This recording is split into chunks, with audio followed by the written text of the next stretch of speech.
अस्सलाम वालेकुम। BTK news TV में खुशामदीद। वफाकी बजट 2023-24 के बेरेटन कराची की मार्केट पर क्या असरात मुरतब होंगे? इस बजट की वजह से बेरेटन कराची की मार्केट का फ्यूचर क्या है? यहाँ पर किस प्रॉपर्टी को मैं आने वाले टाइम में किस तरह देखता हूँ, किस प्रॉपर्टी के आने वाले दिनों में मज़ीद डाउन होने के चांसेस हैं और कौन सी प्रॉपर्टी है कि जो इस बजट के बाद स्टैंड करेगी। आज की इस वीडियो में हम इन तमाम टॉपिक्स पर डिस्कस करेंगे। वफाकी बजट 2023-24 की तफसीलात तो आप लोग जान ही चुके होंगे। इसमें कुछ हाइलाइट्स हैं, वो मैं आप लोगों को बता दूं कि ये जो बजट दिया गया है ये सेम लाइक 2022 जैसा है प्रॉपर्टी के हवाले से। 2022 में जब PDM की गवर्नमेंट आई थी उस टाइम इन्होंने जो बजट दिया था, आज का जो 2023-24 का जो बजट है ये भी तकरीबन सेम है। इसके अंदर जो टैक्सेस रखे गए थे प्रॉपर्टी के हवाले से वो तकरीबन सेम है, इसमें कोई फ़र्क नहीं किया गया। हम अगर थोड़ी सी बात देख लें इसमें बाइंग सेलिंग के हवाले से, तो जो फाइलर और नॉन फाइलर का जो डिफरेंस दिया गया था 2022 के अंदर वही सेम 2023 के अंदर है। जिस तरह फाइलर अगर कोई प्रॉपर्टी, जो भी शख्स फाइलर है अगर वो कोई प्रॉपर्टी परचेज़ करता है तो वो 2% टैक्स देता है। इसी तरह सेलिंग के टाइम पर भी जो फाइलर हजरात हैं वो 2% टैक्स पे करेंगे। इसके अलावा जो नॉन फाइलर हैं, नॉन फाइलर अगर कोई प्रॉपर्टी परचेज़ करते हैं तो उस टाइम पर उन्होंने 7% टैक्स देना है। ये 2022 के अंदर इम्प्लीमेंट हुआ था इसका। इसके बाद अगर कोई नॉन फाइलर अपनी प्रॉपर्टी को सेल करना चाहता है तो वो 4% टैक्स देगा। ये भी 2022 के अंदर ही था। इसके अलावा कंस्ट्रक्शन के हवाले से जो एमनेस्टी स्कीम दी गई थी PTI गवर्नमेंट की तरफ से, 2022 में भी उसको बरकरार रखा गया था, 2023 में भी उसको बरकरार रखा गया है।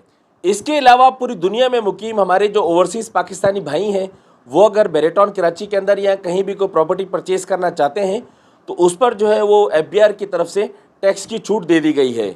इसके अलावा बेरेटन कराची की तरफ से एक गुड न्यूज़ है अपने अलॉटीज़ के लिए कि ऐसे लोग के जो लोग बेरेटन कराची के अंदर कंस्ट्रक्शन कर रहे हैं, अपने प्लॉट्स पर अपने विलास तैयार कर रहे हैं, उनके लिए जो ऑप्शन था पहले कि जिस तरह आपने कोई भी कंस्ट्रक्शन स्टार्ट की है तो आपने उसको 18 महीने में कंप्लीट करना है, और अगर आप 18 महीने के अंदर अपनी कंस्ट्रक्शन कंप्लीट नहीं कर पा रहे तो उस पर क्या था कि बेरेटन कराची की तरफ से पेनल्टी लगा दी जाती थी।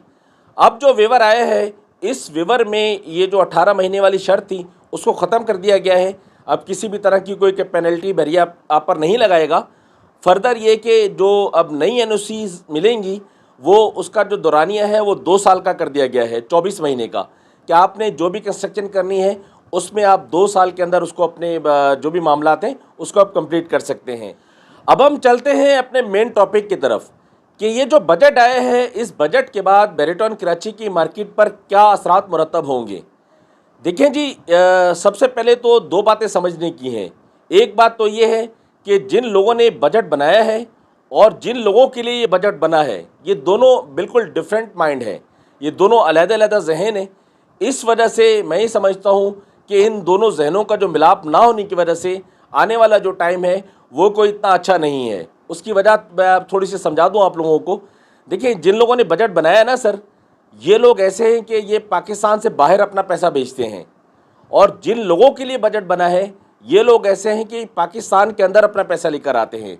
बाहर भेजना और अंदर लाना ये दोनों बिल्कुल डिफरेंट तरीक़ेकार हैं, डिफरेंट काम हैं।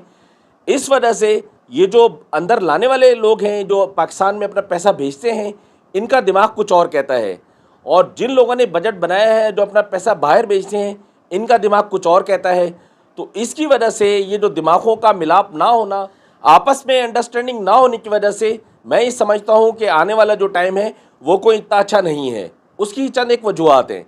देखें, ये जो पाकिस्तान में पैसा भेजने वाले लोग हैं ना सर, ये मांगते हैं स्टेबिलिटी, ये मांगते हैं इस्तेहकाम, ये मांगते हैं अपनी इन्वेस्टमेंट की सिक्योरिटी कि हम जो पैसा लगा रहे हैं वो पैसा हमारा डूबे ना, किसी भी तरह की जो इन्वेस्टमेंट हम करना चाह रहे हैं किसी भी जगह पर वो इन्वेस्टमेंट हमारी डूबे ना। तो ये जो पैसा भेजने वाले लोग हैं ना सर, इनकी सोच ये है कि हमें इस्तेहकाम दो, हमें स्टेबिलिटी दो, हमारी जो इन्वेस्टमेंट है उसको किसी भी टाइप का कोई ख़तरा नहीं होना चाहिए। देखिए, बेरेटन कराची के अंदर जो इन्वेस्टमेंट है ना सर वो तकरीबन कुछ 65% ओवरसीज़ पाकिस्तानी भाइयों की है। पूरी दुनिया में मुकीम जो लोग हैं इनकी इन्वेस्टमेंट है तकरीबन 65%। बाकी 35% जो इन्वेस्टमेंट है वो यहाँ के लोकल इन्वेस्टर्स की है। बेरेटॉन कराची जब लॉन्च हुआ था ना सर, उस टाइम गवर्नमेंट थी PMLN की, मुस्लिम लीग नून की गवर्नमेंट थी, और वज़ीर आज़म थे मियाँ नवाज शरीफ साहब। उस दौर के अंदर जो स्टेबिलिटी थी, उस स्टेबिलिटी की वजह से पूरी दुनिया से जो पाकिस्तानी भाई हैं, इन्होंने बेहतरीन किस्म की इन्वेस्टमेंट की। इसी के साथ साथ यहाँ के जो लोकल इन्वेस्टर थे, इन्होंने भी बेताशा इन्वेस्टमेंट की। एक बूम हमने देखा, 3-3.5 साल तकरीबन वो रहा। उसके बाद पनामा का केस आ गया और मियाँ नवाज शरीफ साहब जो है वो इस केस की वजह से डिसमिस हो गए। उनके बाद PMLN के ही शाहिद खाकान अब्बासी साहब वज़ीर आज़म बन गए। ये जो 1.5 साल का दौरानिया था, ये क्राइसिस के अंदर रहा। फिर नए इंतखाबात हुए, नए इंतखाबात के बाद नई गवर्नमेंट आई, PTI की गवर्नमेंट आई। ये भी तकरीबन कोई 6 महीने 1 साल इनको भी संभलते संभलते लगा।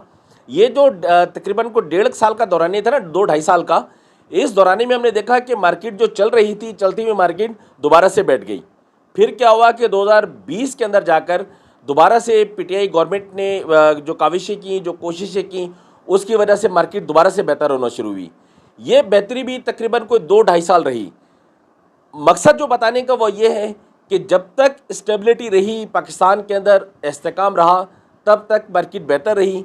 जब स्टेबिलिटी ख़त्म हुई, इस्तेकाम ख़त्म हुआ, तो उसके बाद मार्केट भी डाउन होना शुरू हो गई। हमने देखा कि ये जो 1.5 साल का दौरानिया है PDM गवर्नमेंट का, इस दौरानिए में पाकिस्तान के अंदर जो क्राइसिस आए, जो मामलात ख़राब हुए, किसी भी शोबे को आप उठा के देख लें, हर शोबा जो है अपनी तबाही का रोना रोता हुआ नज़र आता है। देखिए सर, स्टेबिलिटी की वजह से, इस्तेकाम की वजह से, मामलात बेहतरी की वजह से किसी भी तरह का जो इन्वेस्टर है, ख्वाह वो ओवरसीज़ हो या फिर पाकिस्तानी हो, हर किस्म का जो इन्वेस्टर है ना सर, वो अपने सरमाए का तहफ़्फ़ुज़ मांगता है। अब हम देखते हैं कि बेरेटॉन कराची की वो कौन सी प्रॉपर्टीज़ हैं कि जिनके अभी आने वाले दिनों के अंदर मज़ीद डाउन होने के चांसेस मौजूद हैं। देखिए जी, बेरेटॉन कराची के अंदर सबसे ज़्यादा जो इस टाइम रिस्की इन्वेस्टमेंट है ना सर, वो है रेजिडेंशियल प्लॉट्स के अंदर। किसी भी तरह के रेजिडेंशियल जो प्लॉट्स हैं, इनके अंदर हम जो देख रहे हैं मार्केट को, उसमें डे बाई डे तकरीबन हर परसेंट के अंदर, हर कैटेगरी के अंदर जो रेट्स हैं वो डाउन हो रहे हैं।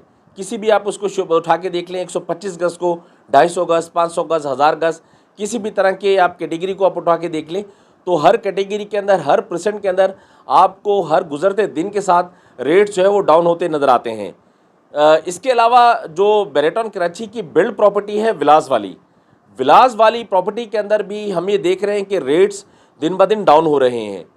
किसी भी परसेंट के अंदर आप उठा के देख लें, कायद विला को, इकबाल विला को, P10 11A के विला, 11A के विला, नीचे आप चले जाएं 11B के विला, उसके बाद P27 को देख लें, P31 को देख लें, स्पोर्ट्स विला को देख लें, पैराडाइज विलास को देख लें। किसी भी तरह के जो विलास हैं, ये तमाम के तमाम जो है वो मुतासिर हैं और मज़ीद होने के भी चांसेस मौजूद हैं। इसके बाद अगर हम जो मुस्तहकम प्रॉपर्टी है उसको अगर हम देखते हैं, तो मेरा ये ख्याल है कि सबसे ज़्यादा जो मुस्तहकम है ना सर, वो है प्रेजेंट 19 के अपार्टमेंट्स। ये सिर्फ इस तरह के हैं बेरेटॉन कराची के अंदर कि यहाँ पर अगर जो है वो मुझे नहीं लगता कि मार्केट कोई मज़ीद यहाँ डाउन होगी। यहाँ हमने जो 1.5 साल के दौरानी के अंदर देखा, कोई इतना ख़ास फ़र्क नहीं पड़ा रेटों के अंदर, कोई 5 से 10 लाख रुपए का फ़र्क पड़ा, ये को मायने नहीं रखता। बाकी अपार्टमेंट्स में अगर हम देखें बैरी हाइट्स को, तो बैरी हाइट्स के हालात बहुत ज़्यादा बुरे हैं। हालात आपने जो रेट्स मैंने बताया, उन रेट्स में आप हालात तो आप देख ही चुके हैं। यहाँ पर मैं समझता हूँ कि बैरी हाइट्स के जो मामलात हैं, ये मज़ीद अभी डाउन होंगे। उसकी वजह यह है कि बैरी हाइट्स के अंदर भी क्लाइंट तकरीबन नहीं है। इसके बाद सेंट्रल पार्क अपार्टमेंट्स की भी तकरीबन सेम सूरत हाल है। तो अपार्टमेंट्स में से सिर्फ जो है वो प्रेजेंट 19 के जो अपार्टमेंट्स हैं, ये मुस्तहकम रह सकते हैं। बाकी जो अपार्टमेंट्स हैं वो उनका भी तकरीबन विलास जैसी ही सूरत हाल वहाँ पर भी होनी है। अब हम देखते हैं इस वीडियो का वन लाइनर। बजट के अंदर आप क्लाइंट्स को, इन्वेस्टर्स को किसी भी तरह का कोई भी रिलीफ दे दें, लेकिन जब तक आप स्टेबिलिटी नहीं देते, जब तक आप मामलात को बेहतर नहीं करते, इस्तेकाम नहीं लेके आते, ये जो खौफ है इन्वेस्टर्स का, इस खौफ को ख़त्म नहीं करते, तब तक किसी भी टाइप की कोई बेहतरी आने के चांसेस नहीं हैं। इस वजह से बेरेटॉन कराची की जो मार्केट है, आने वाले दिनों के अंदर मज़ीद डाउन हो सकती है। ख़ास तौर पर रेजिडेंशियल प्लॉट्स ये बहुत ज़्यादा असर ले सकते हैं। इसके बाद जो विलास की मार्केट है, ये भी मुतासिर हो सकती है। इसके अलावा अपार्टमेंट्स में बैरिया हाइट, सेंट्रल पार्क, ये भी मुतासिर हो सकते हैं। सिर्फ अपार्टमेंट्स में प्रेजेंट 19 के जो अपार्टमेंट्स हैं, ये सिर्फ स्ट्रॉन्ग हैं। इसके अलावा ओवरऑल मार्केट को अगर हम देखें तो तमाम जो मार्केट है वो तकरीबन उसी तरह मार्केट का डाउनफॉल है कि जैसे पिछले 15 महीनों से चल रहा है। ये तो थी सूरत मार्केट की, जिसमें हमने देखा कि बजट आने के बाद मार्केट के क्या हालात हैं, किस तरह का डैमेज चल रहा है और आने वाले दिनों के अंदर क्या ख़तरात हो सकते हैं। इस वीडियो के हवाले से अगर आपकी कोई भी क्यूरी है तो इस वीडियो के कमेंट सेक्शन में कमेंट करके आप मुझसे पूछ सकते हैं, और किसी भी तरह की अगर आप सजेशन देना चाहें तो वो भी आप मुझे दे सकते हैं। बेरेटॉन कराची में अगर आप किसी भी तरह की खरीदो फरोख्त करना चाहते हैं तो स्क्रीन पर मेरा नंबर मौजूद है, आप मुझे कॉल या व्हाट्सएप कर सकते हैं। नेक्स्ट वीडियो में मिलते हैं इंशाल्लाह बेरेटॉन कराची की नई अपडेट्स के साथ। तब तक के लिए आप मुझे इजाज़त दें। फ़ी अमानिल्लाह, अल्लाह हाफ़िज़।